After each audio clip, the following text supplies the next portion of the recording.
시청자 여러분 안녕하십니까? BOA 모닝뉴스 시작합니다. 북한의 김정은 국무위원장이 집권한 지 10년이 됐습니다. 미국 국무부는 이와 관련해 한반도의 완전한 비핵화 목표를 강조하면서 바이든 행정부의 대북 정책을 재확인했습니다. 백악관 국가안보보좌관 역시 관여를 중심으로 한 대북 정책을 재확인하면서도 북한의 호응이 없어 진전을 이루지 못하고 있다는 점을 지적했습니다. 첫 소식 김영교 기자가 보도합니다. 미국 국무부는 김정은 국무위원장 집권 10년에 대한 BOA 논평 요청에 바이든 행정부 출범 이후 일관되게 밝혀온 입장을 재확인했습니다. 국무부 대변인은 17일 BOA에 미국의 목표는 여전히 한반도의 완전한 비핵화이며 미국은 북한에 대해 적대적 의도가 없다고 밝혔습니다. 이어 미국과 동맹국 그리고 배치된 군대의 안보를 증진시키는 가시적인 진전을 이루기 위해 조율되고 실용적인 접근법의 일환으로 북한과의 외교를 계속 추구할 것이라고 강조했습니다. 또 북한과 전제 조건 없이 만날 준비가 돼 있으며 북한이 미국의 제안에 긍정적으로 반응하길 바란다면서 미국은 한국과 일본 그리고 다른 동맹국들 또 파트너와 함께 북한에 관여하는 최선의 방법에 대해 계속 긴밀하게 협의하고 있다고 밝혔습니다. 제이크 설리번 백악관 국가안보보좌관 역시 한반도 비핵화 목표 달성을 위한 바이든 행정부의 대북 정책을 거듭 강조했습니다. 설리번 보좌관은 17일 미국 외교협회 대담 행사에 참석해 바이든 행정부의 대북 정책은 오바마 행정부 당시 전략적 인내와 트럼프 행정부 당시 일괄타결 정책 사이에 자리하는 것이라고 밝혔습니다. Essentially, the thrust and purpose of our policy was to come in between those two, to be prepared to engage in diplomacy, to make step-by-step progress towards the ultimate goal of denuclearization of the Korean Peninsula. 설리번 보좌관은 이어 바이든 행정부의 이 같은 노력에 북한이 호응하지 않아 진전이 없는 점을 지적했습니다. 북한 측과 접촉을 했지만 대화로 이어지지는 못했다는 겁니다. We have not gotten traction in diplomacy with North Korea on that over the course of this year. We have communicated our willingness and readiness to engage in that diplomacy. 설리번 보좌관은 대북 제재에 대한 입장도 재확인했습니다. 이런 상황 속에서도 제재는 계속 이행하고 있으며 동맹인 한국, 일본과도 긴밀히 협력하고 있다면서 북한은 계속 특정 역량을 시험하고 있고 다른 형태의 도발은 자제하고 있다는 겁니다.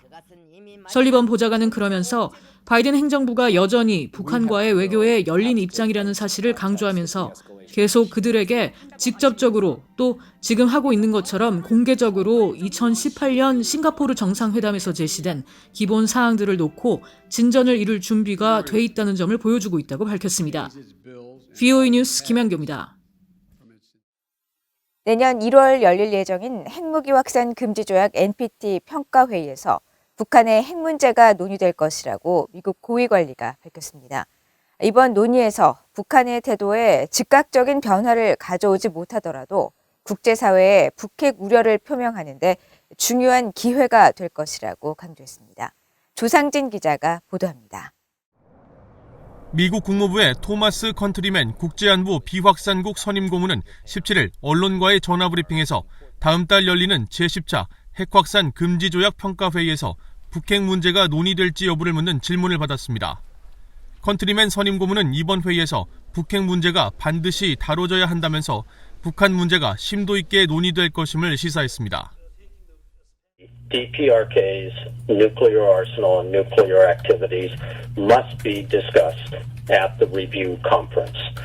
It's called the review conference because we discuss the successes and the setbacks in the treaty over the last 5 years. North Korea represents perhaps the greatest failure of the treaty architecture. 컨트리맨 선임 고문은 핵확산 금지 조약 NPT는 그동안 더 많은 국가의 핵 개발을 방지하는 역할을 해왔지만 과거 비확산 관련 도전이었던 북한의 경우 이제는 군축 관련 도전이 됐다고 우려했습니다. 그러면서 이번 평가회의에서 이 부분을 솔직하게 논의해야 하며 북핵 문제에 대한 우려를 제기하는 계기가 돼야 한다고 강조했습니다. It won't immediately bring the DPRK finally to accept the U.S. offer of unconditional negotiations. But it will be an important opportunity for the world to make clear its concern about the nuclear arsenal of North Korea and the direction that it's taking. 1970년 발효된 핵확산 금지 조약 NPT는 핵 보유국의 핵무기 양도 금지와 핵무기 비보유국의 핵무기 개발 금지, 각국의 핵무기 경쟁 중지와 핵 군축, 원자력의 평화적 이용 촉진 등의 내용을 담고 있습니다. 핵 보유국이자 유엔 안보리 상임이사국인 미국과 영국, 프랑스, 중국, 러시아 등 5개 나라는 물론 전 세계 180여 개국이 당사국으로 참여하고 있습니다. 북한은 1985년 핵확산 금지 조약에 가입했다가 2003년 국제원자력기구 IAEA에 특별 사찰에 반발하면서 탈퇴한 뒤 지속적으로 핵무기를 개발해왔습니다. 북한은 지난 1월 제8차 당대회를 통해 핵기술 고도화와 전술 핵무기 개발, 대형 핵탄두 생산 계획 등을 발표하면서 핵무력 강화 의지를 밝혔습니다. 핵무기 비확산 조약 평가회의는 핵무기 비확산과 군축, 원자력의 평화적 이용 보장 등 3가지 사안에 대한 논의를 위해 5년마다 열리는 회의로 이번 회의는 다음 달 4일부터 28일까지 뉴욕 유엔 본부에서 개최될 예정입니다. VOA 뉴스 조상진입니다. 미국 국방부가 최근 미국 의회 상원을 통과한 2022 회계연도 국방수권법안과 관련해 미한 동맹태세를 변경할 계획이 없다고 밝혔습니다. 존 커비 국방부 대변인은 지난 17일 정례 브리핑에서 주한미군 감축 제한 조항이 삭제된 국방수권법안 내용과 관련해 주한미군 감축 계획이 있느냐는 질문에 조 바이든 대통령이 아직 법안에 서명을 하지 않았다면서도 어떤 식으로든 우리 동맹태세를 변경할 계획이나 의도가 없다는 점을 확인할 수 있다고 말했습니다. 그러면서 미국 정부는 미한 동맹과 미국의 병력태세를 유지하기 위해 전념하고 있고 해외 주둔 미군 재배치 검토에서도 같은 내용이 언급됐다면서 어떤 변화가 있든 항상 동맹인 한국과 보조를 맞춰 동맹의 결정으로 이루어질 것이라고 설명했습니다. 앞서 미국 상원은 지난 15일 본회의에서 찬성 89표, 반대 10표로 주한미군 감축 제한 조항이 삭제된 국방수권법안을 통과시켰으며 이 법안은 조 바이든 대통령의 서명을 거치면 법적 효력을 갖게 됩니다. 북한이 내년에 잠수함 발사 탄도미사일 SLBM을 실전 배치할 가능성이 있다는 보고서가 나왔습니다. 보고서는 북한이 재래식 동력 잠수함을 세계의 발사관으로 개조하고 있으며 러시아와 중국 등으로부터 탄도미사일 개발을 위해 고에너지와 고체연료 모터 등을 지원받았다고 지적했습니다. 박동정 기자의 보도입니다. 아태 핵 비확산 군축 리더십 네트워크는 최근 홈페이지에 북한과 중국, 러시아 등 인도태평양 지역에 속한 국가들의 대량 살상 무기와 핵탄두 미사일 역량을 다룬 군사 전문가의 보고서를 소개했습니다. 군사 전문가이자 위성사진 분석가인 닉 한센 스탠포드대 국제안보협력센터 개관연구원이 작성한 대량 살상 무기 핵탄두 미사일이라는 제목의 이 보고서는 북한이 내년에 잠수함 발사 탄도미사일 SLBM을 실전 배치할 것으로 예측했습니다. 보고서에 따르면 북한은 재래식 동력 잠수함을 세계 발사관으로 개조하고 있으며 내년에 실전 운영할 것으로 예상했습니다. 한센 연구원은 17일 VOE와의 전화통화에서 이미 북한이 잠수함 발사 탄도미사일을 시험 발사했고 자신들의 역량을 보여주기 위해 내년에 실전 배치할 가능성이 높다고 주장했습니다. I thought it was going to be certainly by the end of this year, but it hasn't happened yet. So that's why I put it in there. It may happen in 2022. Who knows?